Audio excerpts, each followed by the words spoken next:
Nouvel épisode de Parlons franchement et concrètement. Alors aujourd'hui, le thème, c'est leader, mais pas dictateur. J'ai choisi ce thème parce que cela fait partie de mon quotidien, de réunir des gens, de travailler en groupe, tant au niveau de ma société que dans l'associatif. Et j'aime beaucoup le travail en co-construction, en équipe, ensemble, autour de valeurs communes et avec un projet commun. Toutefois, pour moi, il est essentiel de redéfinir la place de leader, de celui qui va entraîner le groupe, qui va gérer le groupe. Et un leader peut se retrouver aussi bien dans l'associatif que dans l'entrepreneuriat professionnel. Pourquoi je parle de ça? Parce que pour moi, c'est essentiel de rappeler ce qu'est un leader et ce que ne doit pas être un leader, c'est-à-dire un dictateur.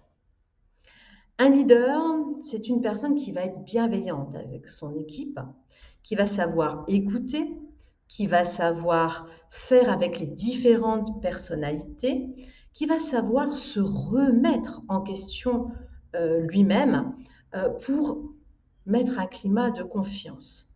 Le leader, il est pilote dans l'avion, mais il fait attention à son équipe. Il met un sentiment de calme, de respect et il met une ambiance qui est propice au travail. Les personnes se sentent comprises, se sentent respectées et comprennent qu'elles ont une place très importante dans le groupe et donc elles vont donner le meilleur d'elles-mêmes pour travailler ensemble et pour la réussite de tous. C'est très simple. Un leader qui respecte son équipe sera lui-même respecté et le travail sera meilleur. Alors c'est clair, un leader doit me poser des règles, des limites, ne doit pas, par exemple, perdre le cap et le fil de son projet, mais il doit le faire avec l'équipe. Il doit le faire dans une ambiance de travail, de coopération, dans l'intelligence collective. Et tout ça peut se faire dans la bienveillance et le respect de chacun.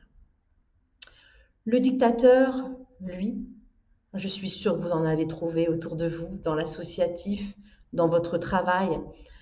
C'est celui qui va confondre les règles avec quelque chose de plus dur, qui est de l'ordre de l'imposition de ses convictions et avoir l'impression qu'il n'y a que lui qui ait raison. Il ne va pas respecter la parole de ses coéquipiers, il ne va pas être dans l'écoute, il ne va pas être dans la remise en question et malheureusement, ça met un climat d'angoisse, de stress qui va faire que les gens ne vont pas avoir envie de travailler avec lui. Ils ne vont pas donner le meilleur d'eux-mêmes parce qu'ils vont être stressés dans l'inquiétude de ne pas satisfaire le dictateur. Et le problème, c'est que on n'avance pas dans un climat comme ça. Parce que, en réalité, le dictateur, il a ses faiblesses. C'est souvent quelqu'un qui manque de confiance en lui. Donc il veut imposer par les mots, il veut imposer par la posture, mais en réalité, à l'intérieur, il n'est pas sûr de lui.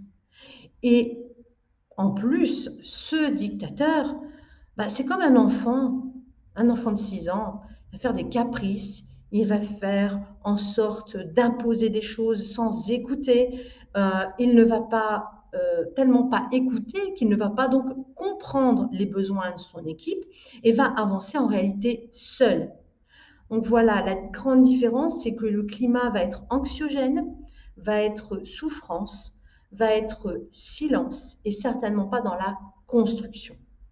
Donc attention à cette posture de dictateur qu'on a tendance à avoir quand on se sent, voilà, peut-être pas sûr de soi, quand on sent que des choses nous échappent, quand on a peur de perdre le contrôle de son entreprise. Attention, parce que souvent, il s'agit beaucoup plus d'un souci, voilà, de confiance en soi. Pour moi, c'est essentiel que le leader prenne conscience qu'il risque de déraper parfois et ce ne sera pas du tout productif pour son entreprise, pour ses objectifs. Heu, Restons dans la bienveillance, soyons conscients que nous sommes tous différents, que nous avons des personnalités différentes et c'est justement la possibilité d'exprimer ces différences que l'on va pouvoir construire de belles choses ensemble. Donc voilà, c'était important de vous parler de ça et je vous souhaite de belles aventures en équipe et au prochain épisode de Parlons franchement et concrètement.